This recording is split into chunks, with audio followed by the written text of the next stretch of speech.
As this is my first press conference as chair of the board, I welcome all of you. And I think Ashley knows that I really do welcome you. I think that it's important for us to do exactly what we're doing right now and to answer any and all of your questions as best we can. And that's what we're here for.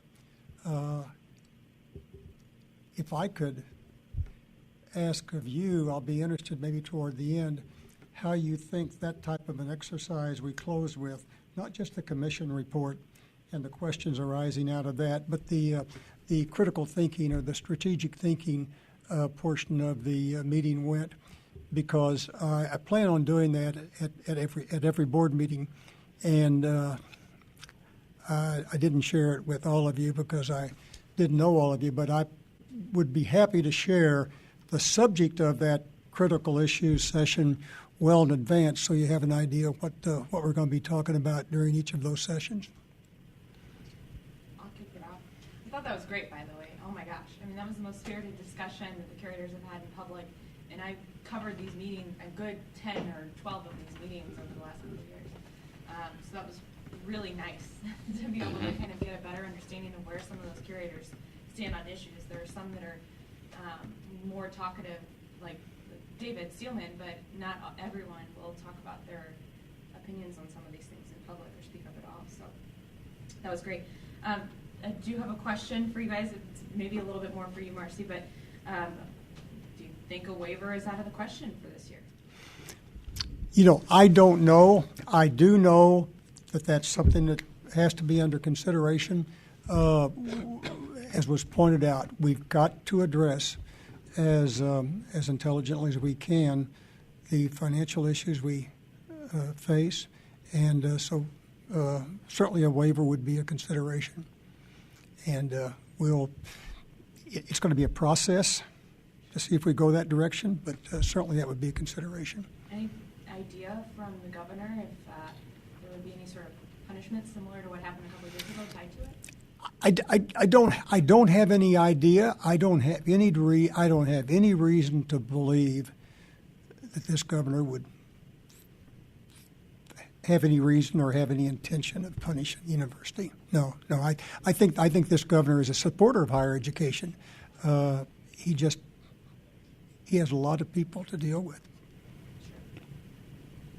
There was also some advocacy of repealing 389 altogether. Do either of you see that in the cards at all? You want to go? Well, I'll be happy to address that. I believe that the university would benefit from the repeal of 389, and that the repeal of 389 would not be seen by the university in any way to make decisions that would abuse that repeal process.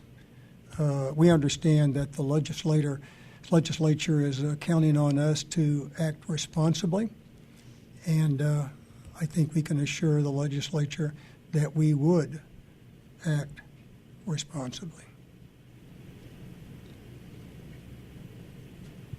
And at the same time that discussion was going on, there was also discussion that alone could not solve the system's financial problems.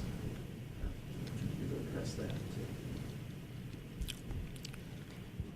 Well, I think that was addressed. That we're going to have to look at everything that could allow us to be prudent. Look at cost cutting. Look at everything that anyone has to look at when revenue goes down. We heard a little bit about what this meant to some people who spoke up during the discussion, but the idea of a culture problem was addressed multiple times. I think it's really interesting as we hear this national discussion on higher ed and like the concept of people sitting in ivory tower, fat cats sitting in ivory towers. Can you address a little bit of what the culture issue means to you guys each, and then also maybe how to combat that national narrative about I'll let Mike go first, then I'll have a comment. Well, frankly, I think we have a unique culture within the UM system that may not exist nationwide. That is somewhat problematic, and that is that all four of our campuses have really grown to be strong, independent universities with their own identity, their own constituencies. Their faculty and staff identify with the campus much more than with the larger system. And so they've all got their own systems in place, their own modes of operation in place, their own duplicative services in place. We could achieve much greater efficiency as a system if we could consolidate a lot of that activity without interfering with the academic freedom of faculty on those campuses, without interfering with the identity of those campuses, but just functioning of those campuses. It would be a great place to save, I believe, a good deal of money by viewing the University of Missouri as one university operation with these four distinct campuses. But that kind of change is very difficult to accomplish because it's threatening to everyone involved. We've been making moves in that direction. We've been moving forward in that direction for years. But that's the culture change that I was referring to, just getting us all to understand that in a difficult situation like this, that's low-hanging fruit in terms of making change that's necessary to make us really more efficient. We've all been cutting ourselves to the bone for the last 20 years as individual campuses and as a system. So we've got to start thinking about some fundamental structural change that will be resisted on each of the campuses because of that long-term identity as Mizzou Tigers or UMKC Kangaroos or S&T Miners or UMSL Trojans or Tridents. We've got to look at ourselves more as the University of Missouri working together to accomplish our mission. And I think we can get there. But it's going to take the other cultural problem. It's going to take a real engagement, as Gary Forsey said, a real engagement of our faculty on all four campuses. And as I was trying to say, the university has been around, not this university, but the university writ large, for thousands of years. It's one of the longest standing institutions in the world.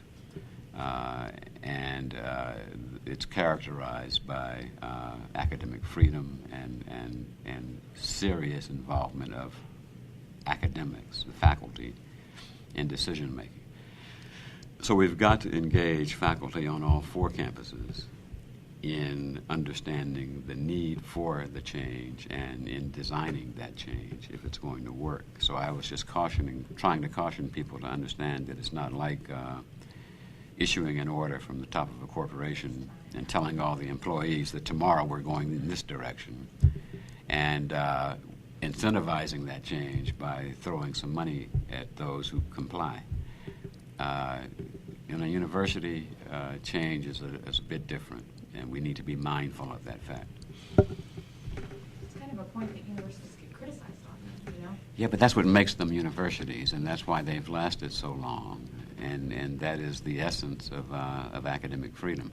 And I am convinced that faculty on all four campuses are certainly intelligent enough, if given the information, the transparency that we talked about, if given the information, they will come to conclusions and provide some very helpful solutions for our difficulty. It's when you ignore faculty or reject their ideas or are so anxious to get something done that you just fly by their ideas. That's when things start falling apart. The state budget cuts and the financial situation the system is in were presented in some kind of dire terms, crisis, emergency. Should faculty and students prepare for the worst? I would think the answer to that is no, the way you asked the question, prepare for the worst. I think they should anticipate that the university leadership, including the Board of Curators, are going to do everything they can, and I think will be successful in making sure that our students will continue to get the highest quality education possible, and that our faculty will continue to be treated as fairly and as professionally as we possibly can. We have a good faculty, and actually, to get back to your question, it's not us and them, we're all us, including the faculty. It's all us. And the faculty want to be part of a great university system also. I mean, they're proud of being an educator in this university system, so they want the same thing that we want. And we just have to continue to work together to find ways that they in carrying out their responsibilities, but also sharing their thoughts and ideas, find a listening ear in us, and that we find a listening ear in them. One more. We have one more. Good. I know you guys, April's kind of the meeting where we really delve into budget stuff a little bit deeper because we know more about what's happening at the state level. But can you maybe share some, I hate to call them Band-Aids, but things that are sort of being considered right now as options between the withholds and what we're already kind of getting as a sample taste for 2018? I think the Band-Aids are the waiver and the effort to make some modification in the tuition caps in what was known as Senate Bill 389. Or anything like that? Layoffs, or are we thinking of anything like that since that's such a... I think we can probably get through. I've talked to our Vice President for Finance, who has suggested to me that we can probably survive this upcoming year with one-time funding to Band-Aid some things. But it's going to be very important that we really get down and dirty and do some serious planning for the future, because you can only apply those Band-Aids for a short period of time. Still annoying. Yeah, exactly. And I think that's assuming that we get some relief through tuition waivers or relief from Senate Bill 389. But, relief in that regard is not going to solve the problem. So we really do need to talk about some real structural change and generating some new revenue sources, as some folks said today, some products that we can market and generate revenue to a larger audience. Those are all good ideas, and we need to be working on those. Right. Thanks, everybody. Oh, you got one? Yeah. We'll go with one more over here. Yeah, just one more quick question.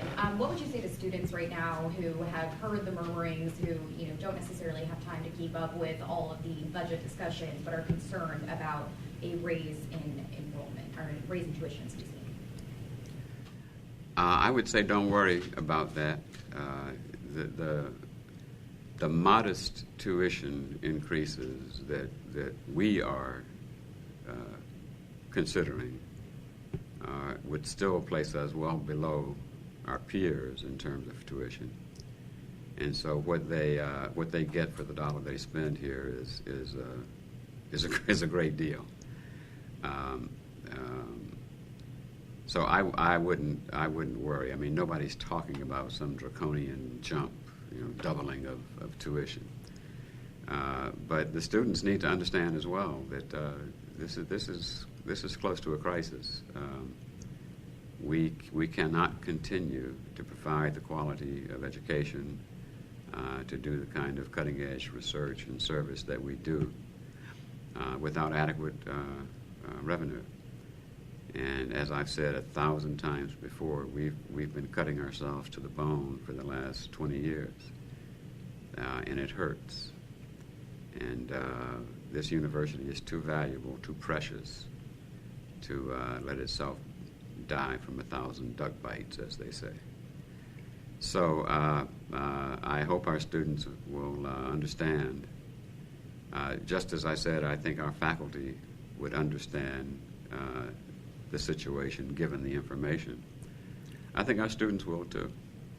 I think if we're transparent and open and honest, and I think these conversations that Chair Graham has started at the board meetings are very useful for getting the facts on the table so that intelligent people can grapple with the issues that we as university leaders are grappling with.